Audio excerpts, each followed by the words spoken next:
লেভেলে যায়, মন্ত্রীর সঙ্গে যদি তার সম্পর্ক হয় সে আরো নিজকে ধন্য মনে করে। মন্ত্রী প্রাইম মিনিস্টারের সাথে যদি হয় তাহলে আরো নিজকে ধন্য মনে করে। প্যারে হাদিনের সম্পর্ক মানুষকে অনেক ঊর্ধ্বে নিয়ে যায়, সম্পর্ক মানুষকে অনেক ঊর্ধ্বে নিয়ে যায়। সম্পর্ক হওয়ায় এটা বিশাল একটা জিনিস। যেমন একটি দোকান থেকে আপনি কাপড় খরিদ করলেন, সেই কাপড় দিয়ে আপনি পোশাক বানাইলেন, ওই কাপড়ের ওই থানের কাপড় দিয়ে আপনি জুজদান বানাইলেন। কোরআনে আজিমে বলেন আপনার পোশাকের মর্যাদা বেশি না জুজদানের মর্যাদা বেশি? একই ভাড়া থেকে 1 নাম্বার ইট নিয়ে আসলেন অথবা 2 নাম্বার নিয়ে আসলেন, ওই ইট দ্বারা প্রস্রাবখানা বানাইলেন, গোসলখানা বানাইলেন, আর ওই ইট দিয়েই আপনি মসজিদ বানাইলেন। তো 2 ইটের মর্যাদা কি সমান থাকবে? একই কারখানা থেকে কাঠ নিয়ে আসলেন, সেই কাঠ দিয়ে আপনি চেয়ার বানাইলেন, আবার ওই কাঠ দিয়ে কোরআনে আজিমের রেহেল বানাইলেন। তো 2 কাঠের মর্যাদা কি এক থাকলো? দোকান থেকে কাগজ নিয়ে আসলেন, সাদা কাগজ, ওই কাগজের উপরে আপনি দুনিয়ার ঘটনা লিখলেন, সংবাদ লিখলেন, আর ওই কাগজের উপরে আপনি কোরআন শরীফের আয়াত লিখলেন। তাহলে 2 কাগজের মর্যাদা কি এক? হ্যাঁ, ইট তুমি তো এক ভাটা থেকেই তৈরি, তোমার মর্যাদা এত বেষ্টন কেন, কম বেশি কেন? যে ইট মসজিদে লাগাইছেন সেই ইট বলবে আমার সম্পর্ক হচ্ছে আল্লাহ পাকের ঘরের সঙ্গে, এর জন্য আমার মর্যাদা বেড়ে গেল। কাগজ বলবে আমার সম্পর্ক কোরআনে আজিমের সাথে, আমার উপরে কোরআন শরীফের আয়াত লেখা হয়েছে, এর জন্য আমার মর্যাদা বৃদ্ধি হয়ে গেল। কাপড় বলবে আমাকে কোরআন শরীফের জুজদান করা হয়েছে, আমার সম্পর্ক আল্লাহর কোরআনের সাথে হয়েছে, এর জন্য আমার দাম বেড়ে গেছে। জামিনে মোহতারাম, আমরা ছোট মানুষ, আমাদের সম্পর্ক আহলে বায়াতের সাথে, আমাদের সম্পর্ক হযরত হাসানের সাথে, আমাদের সম্পর্ক হযরত হুসাইনের সাথে, আমাদের সম্পর্ক হযরত আলীর সাথে, আমাদের সম্পর্ক ফাতিমা জাহরার সাথে, আমাদের সম্পর্ক আবু বকর সিদ্দিকের সাথে, হযরত ওমরের সাথে, হযরত ওসমানের সাথে, খোলাফায়ে রাশিদিনের সাথে। আমাদের সম্পর্ক হচ্ছে প্রিয় নবী মুহাম্মদ রাসূলুল্লাহ সাল্লাল্লাহু আলাইহি ওয়াসাল্লামের সাথে, আমাদের সম্পর্ক হচ্ছে স্বয়ং আল্লাহ পাকের সাথে। বলেন সুবহানাল্লাহ। তাহলে আমরা কি ছোট থাকলাম? আমাদের পাওয়ার কত, আমাদের ক্ষমতা কত, কি সম্পর্ক আমাদের অনেক ঊর্ধ্বে, কিন্তু পাওয়ারকে আমরাই লেস করেছি। ঠিক না বলো? পাওয়ারকে আমরাই লেস করে ফেলেছি। ইতিহাস খুলে দেখুন, কলমা ওনারাও পড়েছেন, আমরাও কলমা পড়তেছি। কলমা পড়ার মধ্যে বেষ্টন কি? ওনারা নামাজ পড়েছেন, আমরাও নামাজ পড়তেছি। নামাজের মধ্যে ব্যস্ত। তিনারা রোজা রাখছেন, আমরাও রোজা রাখি। আল্লাহু আকবার। সাহাবায়ে কিরাম রিদওয়ানুল্লাহু তাআলা আলাইহিম আজমাইন তিনারাও কলমা পড়েছেন, আমরা পড়তেছি। তো কলমা পড়ে আমাদের মধ্যে কোনো পাওয়ার নাই। ওনারা কলমা পড়েছেন, ওনাদের মধ্যে পাওয়ার ছিল।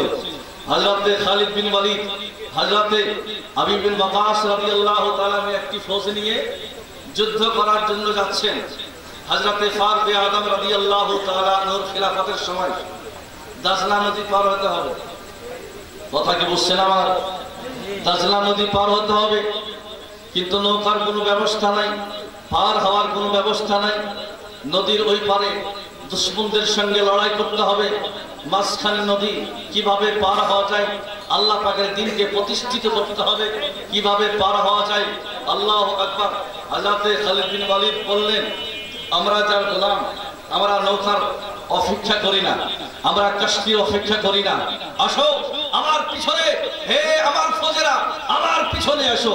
ইতিহাস সাক্ষী, হযরত আবী বিন ওয়াকাস, খালিদ বিন ওয়ালিদ রাদিয়াল্লাহু তাআলা আনহুমা 2 জন সাহাবী ঘোড়ার উপর আরোহণ করলেন, দাজলা নদীর উপর দিয়ে, পানির উপর দিয়ে ঘোড়া চালাতে শুরু করলেন। খোদার কসম, সেই দিন সমস্ত ফৌজ পানির উপর দিয়ে ঘোড়া চালিয়ে তিনারা পার হয়ে গেছিলেন, তাদের ঘোড়ার খুর পর্যন্ত পানিতে ভিজাতে। সুবহানাল্লাহ। এই পাওয়ার দিয়েছেন এই ক্ষমতা দিয়েছেন মুসলমানদেরকে আল্লাহ পাক সুবহানাহু ওয়া তাআলা। আল্লাহ পাক সুবহানাহু ওয়া তাআলা মুসলমানদের সাহায্যের জন্য ফেরেশতা পাঠান, কিন্তু আমরাই রাস্তা বন্ধ করে ফেলছি, ঠিক না বলেন? একটা চুটকুলা পড়েছিলাম, এক হুজুর বলতেছেন বাড়িতে ছবি রাখেন না, বাড়িতে ছবি রাখলে রহমতের ফেরেশতা আসে না, বাড়িতে কুকুর থাকলে রহমতের ফেরেশতা আসে না। তো ওই ব্যক্তি কি বলতেছেন জানেন? হুজুর বাড়িতে যখন ফেরেশতা না আসবে আমার দোকানে আসতে বলেন। বাড়িতে যদি ফেরেশতা না আসে দোকানে আসতে বলেন, দোকানে আসলেই হবে। এ হচ্ছে আমাদের অবস্থা। ভাইরা বাবারা, আমরা সত্যিকারে প্রকৃত মুসলমান হয়ে যায়, সত্যিকারে মুসলমান হয়ে যায়। মুসলমান যাহাকে বলে, মুসলমানের জন্য আল্লাহ পাক ইজ্জত রেখেছেন, ওয়ালিল্লাহিল ইজ্জাতু ওয়ালিরাসূলিহি ওয়ালিল মুমিনিন। হ্যাঁ, আল্লাহ পাক সুবহানাহু ওয়া তাআলা বলে ইজ্জত সম্মান আল্লাহ পাকের জন্য, ইজ্জত সম্মান রাসূলের জন্য, ইজ্জত সম্মান সমস্ত মুমিনের জন্য। তোমরা মুমিন হয়ে যাও, ইজ্জতের বাজেট তোমাদের জন্য রাখা হয়েছে। আল্লাহু আকবার। আল্লাহ পাক সুবহানাহু ওয়া তাআলা অপর জায়গায় ঘোষণা দিচ্ছে, হে আমার বান্দারা তোমরা চিন্তা করিও না, তোমরা দুঃখিত হয়ে না, ওয়া আনতুমুল আ'লাউনা, তোমরাই উচ্চ হবে, তোমাদের মাথা উঁচু হবে, ওয়া আনতুম মুমিনুন, তোমরা সত্যিকারে মুমিন হয়ে যাও। যদি তোমরা মুমিন হতে পারো সমস্ত আসমানি পাওয়ার তোমাদের হাতে থাকবে। সুবহানাল্লাহ। তো পাওয়ার আমাদের লেশ হয়েছে এই কারণে, মুখে আছে কিন্তু বাস্তবে নাই, ঠিক না? মুখে আছে বাস্তবে নাই। তো যাই হোক ভাইরা, আমার আজ ওদিকে যাচ্ছি না। আজকে তরুণেরা হাসনাইন কারিমাইনের স্মরণে, আহলে বাইতের স্মরণে এই মাহফিলের আয়োজন করেছেন। কারবালা ঘটনা ঘটছে মুহররমের 10 তারিখে। হুজুর আলোচনা করছিলেন মুহররমের 10 তারিখ হচ্ছে ঐতিহাসিক একটা তারিখ। এই তারিখে আল্লাহ পাক সুবহানাহু ওয়া তাআলা বিশ্বের মধ্যে অনেক ঘটনা ঘটাইছেন, অনেক ঘটনা ঘটাইছেন।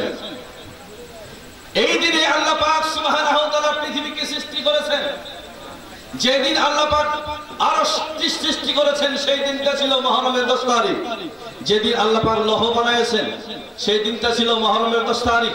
যেদিন আল্লাহ পাক কুরসি বানাইছেন মুহররমের 10 তারিখ। জান্নাত বানাইছেন মুহররমের 10 তারিখ। হযরত জিবরিল আলাইহিস সালামকে সৃষ্টি করেছেন ছিল মুহররমের 10 তারিখ। আল্লাহ পাক সুবহানাহু ওয়া তাআলা আদমের তওবাকে কবুল করেছেন মুহররমের 10 তারিখে। আল্লাহ পাক সুবহানাহু ওয়া তাআলা হযরত ইদ্রিস আলাইহিস সালামকে আসমানে উঠাই নিয়েছেন মুহররমের 10 তারিখে। হযরত নূহ আলাইহিস সালামের কশতি যদি পাহাড়ে লেগেছে মুহররমের 10 তারিখে। হযরত ইব্রাহিম আলাইহিস সালামের জন্য নমরুদের অঙ্গি কুণ্ডকে আল্লাহ পাক বাগান বানায় দিয়েছিলেন, ফুলের বাগান বানায় দিয়েছিলেন, সেই দিনটা ছিল মুহররমের 10 তারিখ।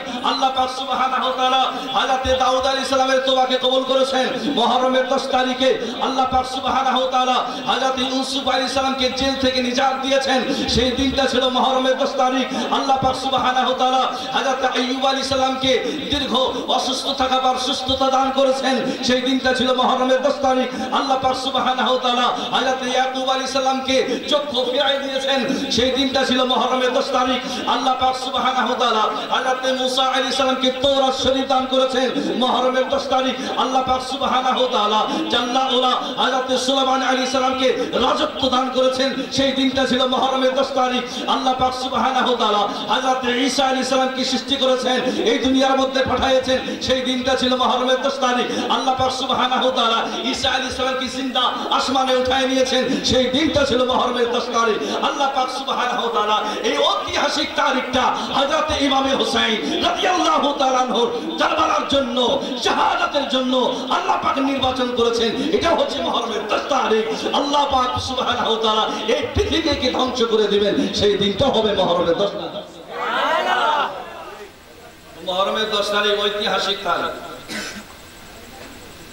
মুহররমের আগে অনেক সাহাবায়ে কেরাম শহীদ হয়েছেন, পৃথিবীতে অনেকেই শহীদ হয়েছেন, তাই না? আল্লাহ পাক সুবহানাহু ওয়া তাআলা তাদের এই শাহাদাতের মর্যাদা দান করেছেন, শাহাদাতের মত আল্লাহর নিকটে অনেক দাম। তাই শাহাদাতের মৃত্যু চাইবেন আমার কাছে, দোয়া করবেন। শাহাদাতের মৃত্যু, যার শাহাদাতের মৃত্যু নসিব হয় আল্লাহ পাকে তাকে 6টি পুরস্কার দান করেন। কয়টি? 6টি, সাথে সাথে পুরস্কার দান করেন। একটা হচ্ছে শহীদে হাকিকি, আর একটা শহীদে হুকমি। শহীদে হাকিকি আর শহীদে হুকমি। তো শহীদি হাকিকি মানে দুশমনদের মোকাবেলায় তলোয়ার নিয়ে, বর্ষা নিয়ে, বল্লম নিয়ে লড়াই করতে করতে নিজের শিরার তাজা রক্ত আল্লাহ পাকের মহব্বতে ঢেলে দেওয়া, এটা হচ্ছে শহীদে হাকিকি। আর শহীদে হুকমি মুফাসসিরে কিরাম বলেন এমন কিছু কাজ আছে, আমল আছে যেগুলো করলে আল্লাহ পাক শহীদের মর্যাদা দান করেন। যেমন মা আয়েশা সিদ্দিকা রাদিয়াল্লাহু তাআলা না আরজ করলেন, ইয়া রাসূলুল্লাহ, এমন কোন ব্যক্তি আছে যে শহীদের মর্যাদা পাবে? আল্লাহর হাবিব বললেন প্রতিদিন যে 20 বারকে মরণকে স্মরণ করবে আল্লাহ পাক তাকে শাহাদাতের মর্যাদা দান করবেন। কেউ যদি ডুবে মারা যায় শাহাদাতের মর্যাদা আল্লাহ পাক দান করবেন। কেউ যদি আগুনে পুড়ে মারা যায় শাহাদাতের মর্যাদা দান করবেন। কেউ যদি প্রতিদিন সূরা ইয়াসিন তেলাওয়াত করে আল্লাহ পাক তাকেও শাহাদাতের মর্যাদা দান করবেন। যে মহিলা মুসলমান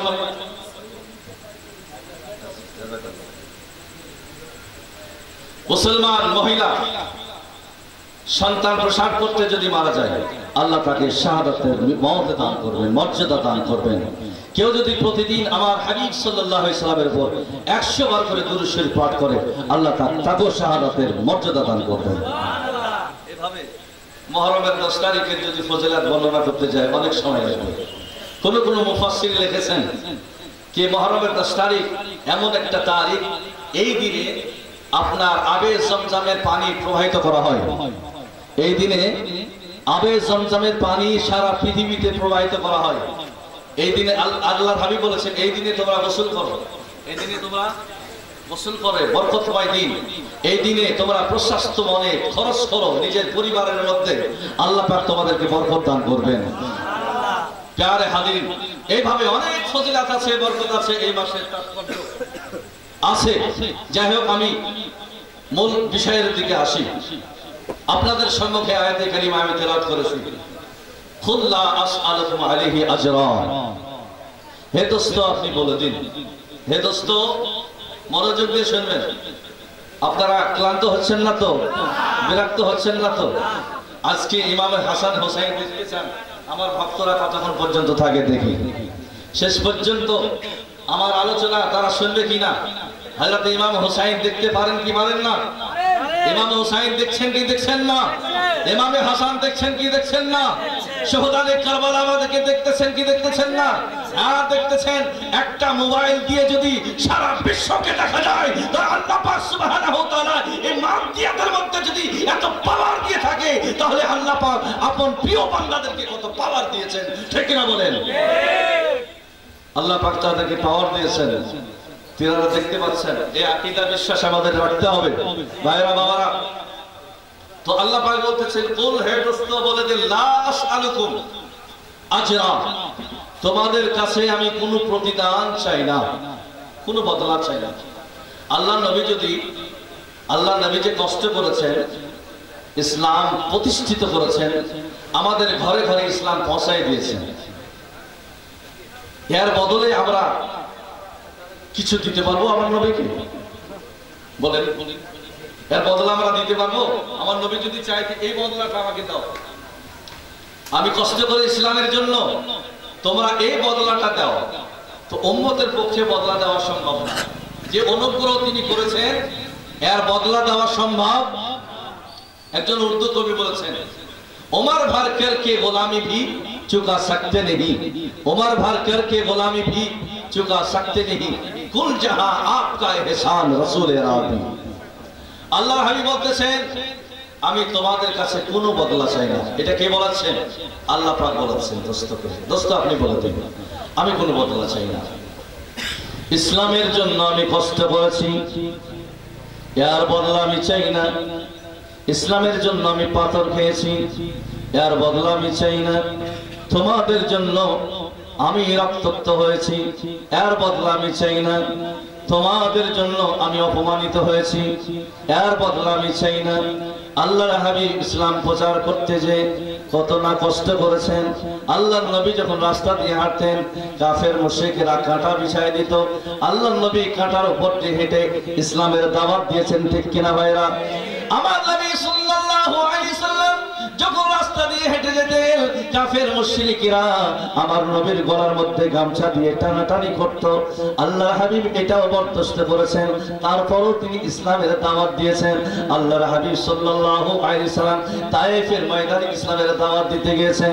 তায়েফের ময়দানে আমার নবীকে পাথরের আঘাত করা হয়েছে, পাথরের আঘাত করে আমার নবী রক্তাক্ত হয়েছেন। তায়েফের জমিনে আমার নবী বেহুশ হয়ে পড়েছেন। আল্লাহর ফেরেশতারা হাজির হয়ে আরজ করেছেন, ইয়া রাসূলুল্লাহ সাল্লাল্লাহু আলাইহি সাল্লাম, আপনাকে এই জমিনে কাফেররা এইভাবে কষ্ট দেয়, আমরা সহ্য করতে পারি না। ইয়া নবী আল্লাহ, আপনি দোয়া করুন তারা যেন ধ্বংস হয়ে যায়, অথবা আমাদেরকে বলেন আমরা ধ্বংস করে দিই। এই যে মক্কাতে যত পাহাড় আছে, এই পাহাড়কে উঠাইয়া এই কাফের গোষ্ঠীদের উপর চাপাইয়া দিই, তাদেরকে নিস্তুনাবুদ করে দিই। ইয়া নবী আল্লাহ, দোয়া করুন। আল্লাহর হাবিব সাল্লাল্লাহু আলাইহি সাল্লাম ফেরেশতাদেরকে নিয়ে দোয়া করছেন, আল্লাহুম্মা মাহদি, আল্লাহুম্মা হাদি কওমি লা ইয়ালামুন। হে আল্লাহ, আমার কওমেরা আমাকে চিনে না, না চিনে জেনে আমাকে কষ্ট দিচ্ছে। হে আল্লাহ,